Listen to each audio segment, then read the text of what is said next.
주영진의 뉴스브리핑 본격적으로 시작을 해보도록 하겠습니다. 먼저 어제 있었던 송영길 민주당 대표와 이준석 국민의힘 대표 사이에 저희가 그렇게 이름을 붙였었죠. 송영길, 이준석 두 대표의 성을 따서 송이 대첩이다 이렇게 이름을 붙이기도 했었는데 말이죠. 어제 있었던 토론의 주요 장면을 먼저 여러분께 다시 한번 정리해 드리겠습니다. 워낙 요즘 날씨가 더우니까 저도 넥타이를 풀고 허심탄회한 토론 진행을 해보도록 하겠습니다. 전국민 재난지원금 합의, 이 부분은 지금 국민의힘에서는 어떻게 결론이? 추경의 총액이 늘어나지 않는 선에서는 재난지원금에 대해서도 어느 정도 저희가 양해할 수 있는 부분으로 이야기를 하고 있습니다. 하면 25만 원, 23만 원 줄여가지고 전액을 주더라도 괜찮지 않겠는가 이런 생각인데 워낙 기재부가 지금도 반대하고 있기 때문에 홍남기 경제부총리가 쉽지가 않습니다. 왜 이 정부에 몸담았던 사람들이 범야권의 유력한 차기 대선 주자가 됐을까? 오히려 그 두 분들을 이렇게 발탁해준 대통령에 대한 그리고 우리나라의 헌법적 질서에 대한 최소한의 유감 표명이나 어떤 것을 하고 나서 정치를 해야지 나오자마자 우리 윤석열 후보님 같은 경우는 우리 정부에 대해서 악담을 하고 이런 것은 보기에도 좋지 않고 저는 성공할 수 없다고 봅니다. 추미애 전 장관 이런 분들은 최근에 일련의 어떤 판단들이나 아니면 그거 외에도 굉장히 이제 실수가 추미애 전 장관은 그것이 검찰개혁 공이 있다는 듯이 지금 민주당의 대선 후보로 나와가지고 활동하시고 저는 이런 모습이 오히려 저는 국민들에게 보기 안 좋은 모습이다 이렇게 생각합니다. 약간 어제 발언 아쉬웠던 것이 제가 이제 저는 윤 총장께서 지금 그 방향성에 있어서 약간 혼란이 있는 것이 아닌가 그런 생각을 해서 니마 그 강에 다시 빠지지 마시오를 제가 보수는 지금 탄핵 이후에 굉장히 다양한 생각들이 혼재해 있고 저는 그 고기와 계란과 당근 다 평등하다고 생각하는데 어떤 분들은 당근이 덜 중요하다고 생각하시더라고요. 저는 친문 강성 세력이 변화돼야 된다고 봅니다. 조금만 다르면 배척하고 공격하고 같은 당 내에서도 특정 후보에 대한 노골적인 인신공격을 서로 해대면 이 당이 외연을 확장하기 어렵습니다. 50세부터 54세까지 백신 접종 예약을 하는데 이게 이것도 그렇게 빨리 좀 시스템 복원을 해라. 그래서 국민 여러분께 죄송하게 생각하고 시급히 하도록 하겠습니다. 접속 폭주 사태가 방증하는 것은 결국 백신에 대한 국민들의 다급함이거든요. 이 저희가 경직된 확진자 수 모델에 대해 가지고 조금씩 저희가 전문가들의 조언을 받아가지고 다른 모델을 구축할 필요도 있다 이런 생각도 하게 됩니다.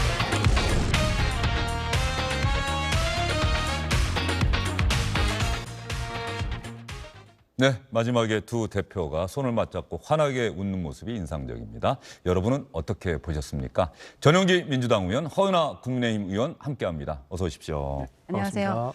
두 분도 어제 혹시 보셨습니까? 예, 토론 잘 봤습니다. 예, 허은하 의원님도 보셨습니까? 네, 그럼요. 실시간으로 봤습니다. 아, 그러셨습니까? 네. 감사합니다. 그러면 이렇게 한번 질문을 드려볼까요? 상대당 대표의 어제 토론이 어땠는지에 대해서 한번 질문을 드려볼게요. 이 자당 대표에 대해서 또 여쭤보면 당연히 좋은 말씀하실 것 같아서 어제 이준석 대표의 토론 어땠다고 보십니까? 네, 어저께 이준석 대표가 보여주신 모습은 그래도 품격 있는 토론이 되었다라고 생각을 하고 있습니다. 사실 이 토론이 여당 대표와 그리고 제1야당의 대표가 모였기 때문에 혹여나 말꼬리 잡기라든지 이제 서로 당에 대한 비판이나 비난이 있지 않을까라고 생각을 했었는데 어제 이준석 대표와 송영길 대표님께서 보여주신 모습은 굉장히 신선했고 그래도 품격 있는 모습을 국민들께 보여주지 않았나 그렇게 생각하고 있습니다. 네. 혹시 이준석 대표가 했던 말 가운데 어제 들으면서 저 이야기는 상당히 인상적이다. 내가 민주당에 몸담고 있긴 하지만은 그래도 저 이야기는 내가 귀담아 들을 만 하겠다. 이런 이야기가 있었다면? 사실 뚜렷하게 떠오르지는 않는데요. 네. 어제 저는 그 재난지원금과 관련된 이제 번복 사건 이 부분에 대해서 조금 비판적인 시각으로 접근을 했기 때문에 못 받지 않을까 이렇게 또 보고 있습니다. 예, 알겠습니다. 자, 그러면 허은하 의원님께서는 민주당 송영길 대표 어제 토론 잘했다고 평가하십니까? 네, 잘 하셨고 탁월한 기획과 탁월한 진행 덕분에 두 당 대표가 예. 사실 덕을 좀 본 게 아닌가 하는 생각이 듭니다. 예. 기존에 이제 여야가 같이 만나면 그렇게 좀 긍정적인 모습을 보여주기가 어렵잖아요. 어떤 분쟁에 대한 얘기만 할 수가 있었을 텐데 이번에 문제 해결에 대한 이야기를 좀 많이 해줬기 때문에 국민들도 보시면서 대안이 있다라는 생각을 좀 하게 됐던 것 같아요. 그래서 특히 송영길 대표 같은 경우는 객관적인 입장에서 약간 합리적인 모습을 보이는 모습 국민들이 보시면서 어떤 생각하셨을까? 그 문재인 대통령을 지지하는 분들에 대한 것도 확실하게 저희 그 야당 쪽의 입장도 대변에서 말씀해 주신다라는 생각이 들었었거든요. 그래서 저는 상당히 긍정적인 품격 있는 토론이었다라는 생각을 했었습니다. 예, 어제 토론이 끝나고 저희도 유튜브 방송 다시 보기가 가능하니까 말이죠. 댓글을 또 많이 보면서 어떤 반응들을 보이실까 저희도 궁금해서 많이 봤는데 시간이 지날수록 다행히 긍정적인 평가를 해주신 분들이 많아서 다행이고요. 또 허은하 위원님께서 주영진의 뉴스브리핑 제작진의 또 수고를 알아주시니까 그것도 대단히 고맙다는 말씀. 사실 토론을 보면서 제일 속상한 게 막말하고 딴말하고 발목 잡기만 하는데 정말 대안이 있는 토론이 이렇게 가능하구나라는 걸 보여줬던 토론이라고 생각합니다. 어제 아쉬웠던 건 사실은 두 대표에게 시간을 주고 두 대표끼리 한번 얘기할 시간을 드리려고 했는데 하다가 보니까는 80분 정도 했는데 그 시간도 부족하더라고요. 보는 사람도 짧게 느껴졌습니다. 한 3시간은 해야 그래도 할 얘기는 다 하지 않을까 하는 두 생각이 대표님을 이제 그냥 난상 토론에 앉혀놓으면 진짜 하루 종일 하실 수도 있기 때문에 예. 아까 그 허은하 의원께서 말씀해 주신 것처럼 우리 앵커님께서 잘 정리를 해 주셨기 때문에 그만큼 품격이 있는 이런 토론이 됐다라는 의견을 저도 들었습니다. 예, 아이고 감사합니다. 두 분께서 또 이렇게 좋은 말씀해 주시니까 저희가 어제 방송 중에 두 대표가 약속하셨어요. 한 번 더 하기로. 이준석 대표가 저는 오케이인데 송영길 대표님은 어떠십니까? 그랬더니 송영길 대표님이 이제 웃으시면서 뭐 그러면 저도 이 약속을 하셨으니까 시청자분들께 기회가 되는 대로 두 대표의 여건이 허락하는 대로 다시 한번 주영진의 뉴스브리핑에서 두 대표 모셔서 토론, 그때는 그야말로 정책 토론 위주로 중심으로 진행을 해보도록 하겠습니다. 어제 두 대표가 했던 이야기 가운데 많은 언론사들이 가장 크게 기사를 썼던 대목은 바로 어제 있었던 현안이었죠. 김경수 경남지사의 유죄 확정 판결에 대해서 두 대표의 이야기가 기자들의 관심을 끌었습니다. 그러면 두 대표가 어떤 이야기 했는지 다시 한번 확인해 보겠습니다. 대한민국 집권 여당의 대표로서 대법원 판결을 존중하지 않을 수 없습니다. 그러나 여러 가지로 마음 아프고 또 착잡한 심정이죠. 드루킹이라는 사람이 자신의 이익 조직 확대를 위해서 좀 활용된 측면이 있다고 보여지고요. 또 순진한 저는 김경수가 이용당한 면이 있지 않는가 이런 생각이 듭니다만 박근혜 정부 시절에 이명박 정부의 국정원에 의해 행해졌던 그런 댓글 공작에 대해 가지고 그 당시 새정치민주연합 대표였던 문재인 대통령께서 하신 언급이 있습니다. 이거는 청와대가 사과해야 되는 사안이다. 그런 입장을 밝히셨거든요. 문재인 대통령께서 당대표 시절에 어떤 이런 문제에 대한 입장을 그대로 고수하신다면은 당연히 청와대가 사과해야 된다. 이렇게 생각하고요. 네, 두 대표의 이야기 보셨습니다. 이준석 대표는 그야말로 내로남불 아니냐. 문재인 대통령이 입장 표명해야 한다. 사과해야 한다라고 강하게 얘기를 한 반면에 송영길 민주당 대표는 순진한 김경수 지사가 드루킹 일당에게 조금은 속은 것 아니냐 이런 취지로 이야기를 했고 제가 또 궁금한 건 말이죠. 지금 민주당 대선 주자들 반응 이렇게 보면 대법원의 확정 판결임에도 불구하고 대법원의 판결에 아쉬움이 크다. 김경수 지사 진실을 믿는다. 이런 반응이 나오고 있는데 전은교 의원님 생각은 어떠세요? 예, 저도 그 대법원의 판결은 존중되어야 된다고 생각을 하고 있습니다. 그러나 이제 여권에 있는 지지자분들께서는 진실에 대한 논의는 조금 더 너무 아쉽다라는 입장이 있습니다. 그 이유가 뭐냐면 재심에서 논란이 나왔던 뭐 닭갈비 사건이라든지 그러니까 드루킹의 프로그램에 대해 어떻게 김경수 지사가 관여했는가에 대한 논의가 전혀 다른 부분으로 향하고 있었고 이런 부분이 좀 고착화되다 보니까 진짜 진실이 무엇인가를 밝히는 것보다 이제 법리적인 검토의 측면에서만 너무 매몰된 것이 아닌가. 그래서 대법원 판결은 어느 정도 존중을 하지만 굉장히 아쉬운 마음은 가지고 있다. 이렇게 말씀을 다 해주셨습니다. 네, 그 말씀은 어쨌든 간에 대법원의 판결에 뭐 불복한다거나 이런 말은 절대 아니다라는 말씀이시죠? 그런 건 아닙니다. 예, 예. 왜냐하면 우리나라가 법치국가고 어쨌든 사법부가 존재하고 있는데 최종 시민 대법원의 확정 판결을 만약에 존중하지 않는다면 그것도 사실은 법치국가의 기본을 흐트러뜨리는 일이 될 수가 있기 때문에 네, 맞습니다. 민주당의 분명한 입장을 들었고요. 네. 이준석 대표는 문재인 대통령의 사과 표명까지 요구를 했어요. 사과를 하시는 게 마땅하지 않을까 하는 생각이 듭니다. 제가 어저께 송이 결투에서 네. 제일 아쉬웠던 점, 그 송영길 대표에게 점수를 100점을 주지 못하는 점이 바로 그 김경수 지사에 대한 평가를 들으면서는 좀 아쉬움이 많았거든요. 이게 순진해서 당한 걸까라는 생각은 좀 한 번쯤 해봐야 될 것 같습니다. 한번 이 댓글 사건이 없었다면 지금의 대통령이 정말 누구일까를 의심하시는 국민들이 분명 계셨을 겁니다. 지금 현재 최대 수혜자는 문재인 대통령이시고요. 그렇기 때문에 국민들께도 사죄하셔야 되지만 그로 인해서 피해봤던 안철수 현 대표와 그리고 홍준표 2등을 하셨던 홍준표 의원한테도 미안하고 정말 진정성 있는 사과를 하시는 것이 마땅하지 않을까 하는 생각이 들고요. 저는 또한 지금 제가 과방위에 있는데요. 네. 대선에 좀 걱정이 정말 많이 됩니다. 이번 대선이요? 네, 이 댓글 사건 자체가 사실은 기존의 그 대선을 많이 흔들었다라는 생각이 드는데 지금 문체위에서도 지금 언론중재법 개정안 지금 밀어붙이고 네. 있거든요. 저희 과방위에서도요, 그 방송법하고 정보통신촉진법, 인앱결제 그리고 방심위위원장을 그냥 강행하려고 하는 모습들이 보입니다. 결국 신문 등에 대한 언론이라던가 방송 그리고 포털까지도 다 장악을 하겠다라는 그런 마음까지 갖게 되실까 봐 너무너무 걱정입니다. 이번에 댓글 조작 사건에 대한 결론을 대법원 판결을 존중하신다면 이러한 그 무자비한 법안들에 대한 통과를 전용기 의원님이라도 좀 막아주시는 편에 서시면 어떨까 하는 말씀까지 또 드리고 싶은 마음입니다. 국민의힘 또 국민의힘을 지지하는 분들이 그렇게 생각하실 수 있겠다는 생각은 네네. 드는데 또 어떤 분들은 그렇게 생각하지 않을까요?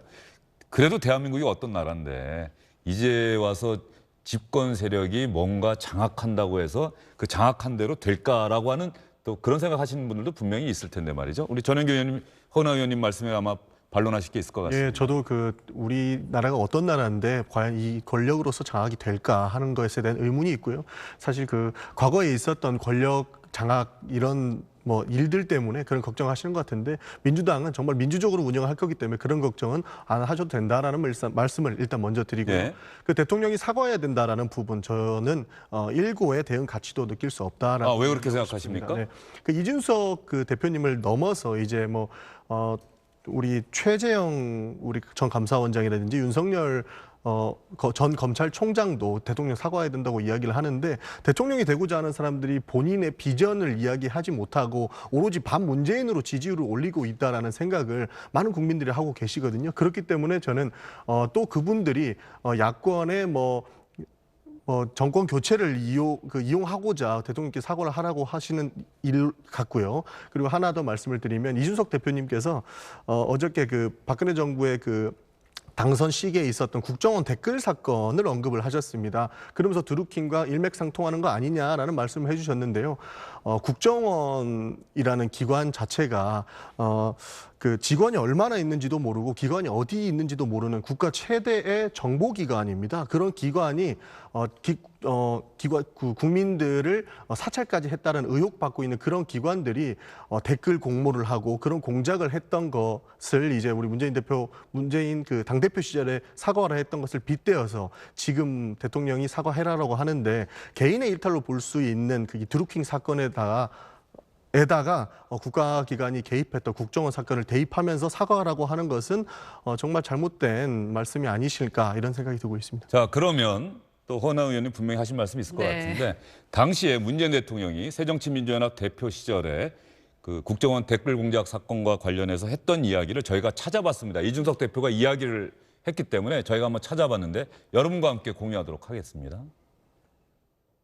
전 국정원장의 선거법 위반 유죄 판결과 법정 구속을 보면서 만감이 교차했습니다. 이번 판결로 국정원의 조직적인 대선 개입이 확인됐습니다. 이미 확인된 사이버 사령부의 대선 개입과 또 남북 정상 대화록 불법 유출 및 악용과 함께 종합해서 보면 국가기관들의 전방위적인 대선 개입이 확인된 셈입니다. 이명박 정부에서 저질러진 일이지만 박근혜 대통령도 이 문제에 대해 사과해야 마땅하다고 봅니다. 드러난 진실에 대해 박 대통령은 입장을 밝혀야 합니다. 문재인 대통령은 당시에 야당 대표로서 대통령의 사과를 요구를 했네요. 그건 분명한 팩트는 맞는 것 같고 국정원이라는 국가기관이 개입한 사건과 드루킹이라고 하는 개인이 저지른 일과는 좀 성격이 다르다라고 말씀을 하셨는데 또 아마 이렇게 생각하시는 분들이 있을 거예요. 김경수 경남지사가 어떤 사람이냐? 문재인 대통령의 가장 가까운 측근이다. 또 대선 때는 문재인 대통령을 수행하고 다녔고 그러면 이런 일들도 문재인 대통령에게 보고하지 않았겠느냐. 이런 부분이 물론 수사나 재판 과정에서 확인되거나 드러나지는 않았지만 또 이렇게 생각하시는 분들이 분명히 있기 때문에 문재인 대통령의 사과 표명과 입장 표명이 있어야 한다라고 하는데 동의하시는 분들도 상당히 있을 것 같습니다. 네, 김경수 지사가 문재인 사람이다, 오른팔이다라는 것은 뭐 세상 사람들이 다 아는 내용이고요. 그렇기 때문에 보고를 했다 안 했다까지는 지금 사실 팩트 체크는 안 되죠. 하지만 보고를 했든 안 했든 본인이 아꼈던 오른팔이 저지른 실수, 법적인 저치를 지금 받았습니다. 그렇다면 그로 인해서 피해를 입었던 사람들에 대해서는 사과를 하는 것이 마땅하다는 겁니다. 그게 국가기관이든 아니든 그것은 나중 문제라는 거죠. 그래서 그런 차원에서라도 말씀을 드릴 수 있는 부분이고요. 그리고 조금 전에 말씀을 드렸던 것은 이것은 댓글 조작이었고 이제는 언론 장악을 하려고 하는 부분까지 보인다. 그래서 그 부분에 대한 것들은 저희가 챙기고 가야 된다라는 말씀이고요. 이 부분 제가 과방위원으로서 꼭 말씀드리고 싶은 게 방통위원장에게 제가 여쭤봤습니다. 그렇다면 가짜뉴스, 그 가짜뉴스가 나왔어요. 그러면 그 사람들을 어떻게 규정할 것이냐, 가짜뉴스라는 것을. 가짜뉴스는 그냥 가짜뉴스죠라고 말씀하시는 거예요. 네. 제가 그 기준이 있느냐라고 했을 때 기준이 없었거든요. 그래서 이번 차원에 이번에 확실하게 이 나라가 어떤 나라인데 라는 국민의 믿음을 믿게 더 믿을 수 있게 공정한 나라다, 상식적인 나라다라는 것을 보여주기 위해서라도 법적인 부분에 대해서만은 수로 밀어붙일 일은 아닌 것 같다. 그리고 그러니까 대통령께서 그 부분에 대한 그러니까 사과의 말씀은 있는 것이 국민의 마음을 그래도 도닥여 주시는 것이 아닌가 하는 생각은 듭니다. 네, 전인규 의원님, 제가 조금 전에 허나 의원님께 드렸던 그 질문에 대한 대답을 전인규 의원께서도 알겠습니다. 한번 하셔야 될 것 같습니다. 저는 그 문재인 대통령께 보고를 했는지 안 했는지 사실관계가 파악되지 않은 것, 사실 이것도 억측이라고 보고 있는데요. 네.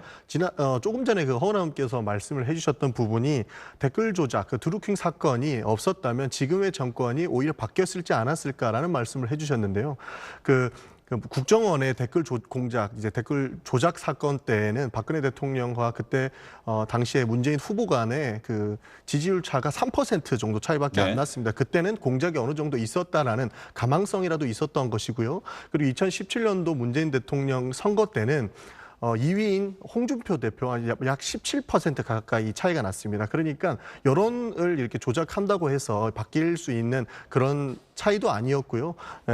그 불법적인 선거를 할 이유가 전혀 없었습니다. 그렇기 때문에 사실 약간 소설 비슷한 이야기로 들리지 않을까, 어떻게 뭐 만화 영화에서나 볼 수 있는 그런 이야기가 아닐까 하는 말씀을 드리고, 조금만 더 말씀을 드리면요, 그 포털 장악이라고 말씀해 주셨는데요. 또 공교롭게도 제가 문체위원입니다. 그렇다 보니까 정확하게 말씀드릴 수 있는 게, 문체위에서 지금 손보고 있는 법안 같은 경우에는 징벌적 손해배상제입니다. 그러니까 포털 장악이나 언론 장악과는 전혀 문제가 없이 혹시나 있을 가짜 뉴스에 손해배상적인 측면, 그리고 그런 성격이 있어야만 또 다른 피해자가 나오지 않는다. 이 정도로만 이해해 주시면 될 것 같고요. 뭐 포털 장악이다 이런 얘기는 조금 포털 장악은 방통위, 저희 방송이 방통위 문제고요. 조금 전에 말씀해 주셨던 것에서 꼭 한번 짚고 가야 되는 것은요. 댓글 조작도, 그리고 말씀하신 국정원 조작, 그런 부분 다 잘못된 겁니다. 어느 정권이든 다 잘못한 거예요. 그게 없어야 된다는 얘기입니다. 그게 없었다면 어느 누가 대통령이 된다 안 된다라는 걸 판단할 수는 없잖아요. 그죠? 퍼센테이지가 작았기 때문에, 많았기 때문에 이거는 말도 안 되는 거다라고 평가하는 자체, 그 인식부터 바꿔야 된다고 생각합니다. 법을 어긴 겁니다. 네, 당연한 겁니다.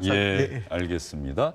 그 드루킹 일당의 댓글 조작 공모가 아마 2016년 11월부터일 겁니다. 대선이 2017년 5월이었죠. 그러니까 5월이었으니까는 그 이후에 2017년에도 지방선거까지 한번 같이 해보자라고 공모했다라고 하는 부분도 공소 사실에 적혀 있었는데, 그 사이에는 대선 국면까지 여러 가지 부침이 있었죠. 대선 결과는 문재인 대통령이 상당히 여유 있는 차이로 2등 홍준표 후보를 앞서긴 했습니다만, 중간 단계에서는 여론조사에서 뭐 다른 후보가 좀 앞서는 결과가 나온 적도 있고, 이런 부분도 아마 많은 분들이 좀 기억하고 계시리라 보고요. 이 사건 하다가 보면은 민주당에서 오늘 김두관 후보가 이런 이야기를 하나 했습니다. 저희가 아마 준비한 화면이 있을 텐데 말이죠. 이 추미애 후보를 아주 직격했습니다. 3번의 자살골을 터뜨린 해트트릭 선수 추미애 후보가 원망스럽다. 노무현 전 대통령 탄핵에 찬성했고, 윤석열 전 총장을 키워줬고, 드루킹을 고발해서 김 지사가 사퇴하게 되지 않았나 이렇게 이야기를 했습니다. 지금 민주당 내부에서 좀 이런 이야기가 나올 법도 해요. 예, 뭐 일부 예. 지지자들이 그런 말씀을 해주시는데요. 저는 이게 굉장히 과잉 분석돼 있고 과하게 대응하는 것이 아닌가 이런 생각이 들고 있습니다. 사실 우리 당에는 그 문재인 대통령을 지지하지 않는 분들이 잘 없습니다. 그 이재명 지사님을 지지하시는 분도 다 이제 문재인 대통령을 지지하고 네. 그 이외에 모든 후보님들도 문재인 대통령을 지지를 하는데요. 사실 당원께서도 이런 의견들이 있지만 결국에는 우리 민주정부 4기를 만들 수 있는 최적임자인 후보한테 투표를 하지 않을까라고 생각을 하기 때문에 이렇게 과도한 흑색 선전이나 비방은 조금 지양해야지 않을까 그렇게 생각하고 있습니다. 자, 그러면 추미애 후보가 그 당시는 민주당 대표 시절입니다. 그때 저도 이 방송을 계속 진행하고 있었기 때문에 어떤 이야기, 어떤 분위기였는지를 지금도 기억을 하고 있는데 당시에 추미애 민주당 대표가 이른바 드루킹 사건과 했던 이야기 상당히 여러 차례의 발언이 있었습니다만 저희가 이 발언을 찾아봤습니다. 인터넷 포털 사이트를 비롯한 SNS상에서 가짜뉴스와 인신공격, 욕설 등이 난무하고 있습니다. 말도 안 되는 가짜뉴스를 생산, 유포하고 즉각 해당 가짜뉴스를 삭제하지만 준비된 듯한 댓글 조작단이 이를 확대 재생산하는 악의적인 프로세스도 진행되고 있습니다. 더불어민주당은 이러한 가짜뉴스 유포 행위를 엄중히 처벌할 수 있는 법적 장치를 신속히 마련하겠습니다. 또한 허위사실 유포 및 부당한 인신공격 행위 등에 대해 철저히 추적해 단호히 고발 조치하겠습니다. 분명히 민주당 대표가 고발 조치하겠다라고 이야기를 했어요. 고발을 한다라고 하는 것은 수사로 이어진다는 얘기고 그래서 물론 뭐 민주당의 고발이 없었다고 한들 저 수사가 이루어지지 않을 건 아니었겠죠. 왜냐하면 그 당시 워낙 그 사회적으로 큰 사건이 됐기 때문에 그런데 추미애 대표가 선제적으로 상당히 강하게 발언한 것은 분명히 맞습니다. 물론 당시에 진짜 수사가 이루어지게 된 계기는 뭐 민주당의 이런 고발 조치라기보다는 오히려 포털 사이트 측에서 경찰에 뭔가 이상한 그 흐름이 있어서 이거 한번 경찰이 수사를 해줬으면 좋겠다. 그 수사 의뢰 때문에 수사 조치가 이루어졌다라고 하는 분석에 많은 분들이 좀 동의를 하고 있는 건데 추미애 대표가 당시에 상당히 강공을 폈어요. 그런 일 없다. 우린 당당하다. 그래서 수사됐고 야당이 특검을 강하게 요구하고 그래서 결국 민주당이 특검을 수용하면서 허익범 특검이 출범하게 된 거죠. 네, 맞습니다. 그 드루킹 사건 같은 경우에는 일단 개인의 일탈로 시작했고 그 자신의 이득을 추구하고자 하는 이제 그 한 기술자가 이렇게 선거에 도와주고 본인의 이익을 요구하는 이런 사건에서 비롯됐기 때문에 민주당 입장에서는 원래 인정할 수 없는 지점이다라는 것을 명확하게 말씀드리고 싶고요.